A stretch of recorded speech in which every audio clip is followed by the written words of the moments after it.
don't like your attitude right now. Sorry. Excuse me, sir. Enemy There. soldier incoming. Clear to engage all targets. You got this, sir. We've got my waypoint. Through work. Fucking die. I am Jamal. Jamal. You're not Jamal. I'm Season, Jamal. you fuckers. What are you doing? Jamal. What? I just got a triple kill. You really? Yeah, I don't even know what just happened. What's poppin'? Brand new whip, just hopped in. I got options. I can pass that like Stockton. Just joshing. I'ma spend this holiday locked in. My body got rid of them toxins. Sports in the top 10. I can put the ball in the end zone, put a bad in the friend zone. Sound like an intro jet song, give me that tempo. Told Pool here. YouTube Warzone gang, what's poppin'? All right, so we're bringing you another one today. It was the last one that we did. People liked a lot. People said they actually learned from it, and you know, I had some requests for another one. So we're gonna keep doing educational commentaries, your Warzone tutorial videos, if you will, every now and then. So that's what we're gonna throw into the fold today. I hope you guys enjoy it. I hope you learned something, and if you do, share it with a friend. Share it with the worst friend that you play with, because you don't want to carry that dead weight. Help them learn as well. All right. I hope y'all enjoy. Deuces. All right, so here we go. Dropping into Verdonk. You see, we marked out our scav. Just like I said in the last one, you usually want to try to get a contract to start the game. But instead, what we're going to do, and it's going to cost us the contract inevitably here, is we're going to try to shoot people out of the sky. Now, this is something advanced, I suppose to say, so don't be trying this if you suck, you know. But if you got a decent shot, if you're not, you know, too worried about falling to your death, go for it. Get your damage numbers up early game. Now, right here, Travis is calling out to us that there's someone on the roof with him. And so what we're going to do is we're going to get out onto the roof, right over towards where he is, and we're going to take a peek. He says that they're right downstairs. We're going to give him some armor so that he can play it up. We don't want anyone taking this fight with no armor. And right here, I can hear the enemy coming up the outside ladder. So we're just going to pre-aim that, hard fire until he's down. He falls off the building good. Now, teammates right here, lucky for us, he sucks because we ran out of ammo, and we're just going to take the quick double kill right there. So when we step to the side to reload, he thinks we're going to reload, and it's going to give him time to reload and plate. So you step to the side, swap weapons, and then jump right back out in front, throws him for a loop. Right here, you know, that's just a good trade play for me and Dickhead McGee here. You know, that guy wasn't too great. He's sitting there hiding in a garage, but you know, some people, they're going to get you. Now, again, like I said last game, you always want to get your loadout. It's your best friend. So we got the same loadout that you saw in one of my more recent videos, my Gallo and my Amax. Amax is my baby. And right here, we've got 3 people on heartbeat now. This is one of the most important parts of your loadout, is getting heartbeat. So one of those beats is in the stairwell, I'm pretty sure. So that's what I'm going to communicate to Travis. I'm going to throw a little ping down, and then I'm going to look this way, see if we can get anyone. Now, it says he's 12 meters, so he might be outside. I'm looking at this loot. There's a bouncing Betty on it. You can see we're aiming at it right there. We're going to drop down because he might be underneath this based on the pings that we're getting. So we're going to try to drop down here and see if he's underneath without him seeing us. And we hit this weird little hide and spot ledge that I honestly didn't know existed until I fell here. And so we're going to re-ping, reassess the situation. He's 32 meters away, so we're going to switch to a better gun for a distance fight. Get rid of the Betty, and what that does is he hears the explosion of the Betty, and he's going to push us. See, he was 32, now he's 18.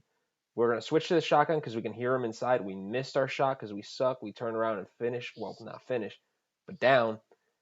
And unfortunately, he's got an RPG, hits me point blank, and he's got self-res. Now, this is one of the downsides of splitting from your team the way that I did. I kind of left Travis way away from me and was like, hey, like, I'm just going to go get this guy. And I paid the price for it. Now we're in the gulag. But you'll get to see what we do when we spawn on this side. So in the last video, we spawned on the other side. But when we spawn on this side, I like to just sit right here because you can look straight down the lane. You get across if someone tries to go to the tank, and you can do the same thing hearing if someone's high or low inside the building on the right.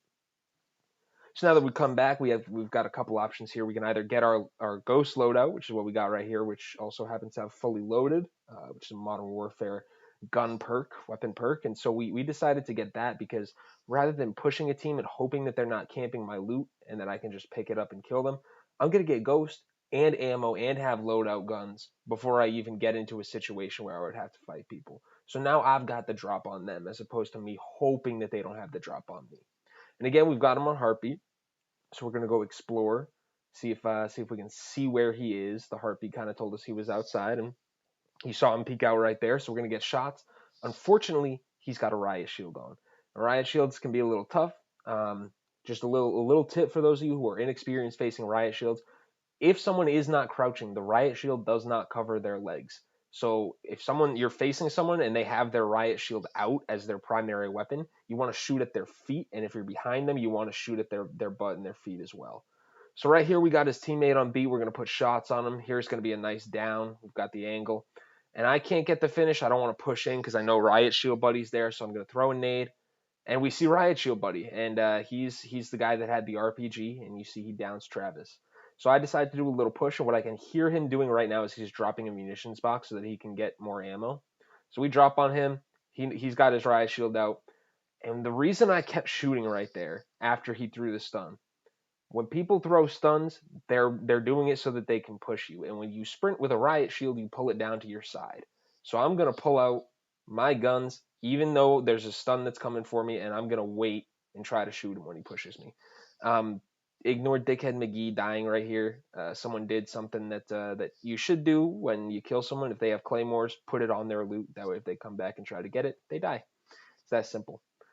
Right here, we're just kind of exploring the map, seeing if we can see anybody, and we see this Bertha, kind of some ill-advised shots. I'm not going to lie to you. It takes a lot of bullets to disable a Bertha or to blow one up. But what I do here that is smart is before we move on, I'm going to restock my ammo from the people that we killed earlier. That way I'm not running around with low ammo. Accidentally hit an armor plate for like literal 1 HP there. Kind of pissed about that still, not going to lie. Here, this is the part where you know it's a bot lobby. This guy is staring at us for about 5 minutes with a sniper. So we know we've got one down. We're going to deady push, because if I was him, I would go out the backside. But I heard him shoot, so we're going to come back out the front. Boom. It's a nice little two-piece right there. There are signals that you should be able to pick up on when you're in a bot lobby. I mean, these guys are just staring at us crossing a wide open field, right? When you're coming from train to promenade, there's nothing, and they just looked at us. So those are the things that can kind of cue you in on how to treat a lobby. Now these guys right here, they might have been decent players. We get a couple shots on them. They might have been the only decent players in this lobby, to be completely honest with you. And I don't mean to sound like a dick, you know what I mean? Because I'm not the best player in the world, but I mean, you go from that guy that was down low who was staring at us running across an open field to this guy who hits a headshot on me while I'm above him and moving, and he's getting shot at by my teammate. It's just a different scenario. So you can see different levels of skill in the way that players react. So we're going to jump away from this fight because neither me nor Travis have self-revive. We don't want to, both get sniped here and have to, I don't remember if he'd gone googe, but I already have, so I can't afford that. He died again. It's just Travis being a dickhead. So right here, we're pushing to get self-revives at the supply run, but we pop a UAV, and I see from the little arrow above the dot's head on the mini-map that he's up. So I'm going to turn. I'm going to look up. Me and Travis get good shots on him. I should not have gotten that kill, for being completely honest. Travis did most of the work, but sometimes you benefit from your teammates, just like your teammates will benefit from you. So right here, what we're doing is we're still rotating to zone, but I can hear shots going down behind me. Those guys were fighting another team off to the right. So I'm going to turn. They have zone pushing in on them. They have another team at a different angle. We're going to get shots at them. I see him go into the cubby. We've got a great hold on him. He literally has to come out of there or he dies to the gas. So we sit behind our head glitch and fry. Easy peasy. Now at this point, he's got the full kill. I think that everyone's dead. He kept shooting because there were more people. That's some bad situational awareness by me. Not great comms from Travis to let me know that there were other people there, but we can both be better. Make sure you're talking to your teammates about what you're doing, who you're seeing, things like that. Now right here, we're going to rotate to cop, just try to get into zone, and I see someone in this top window.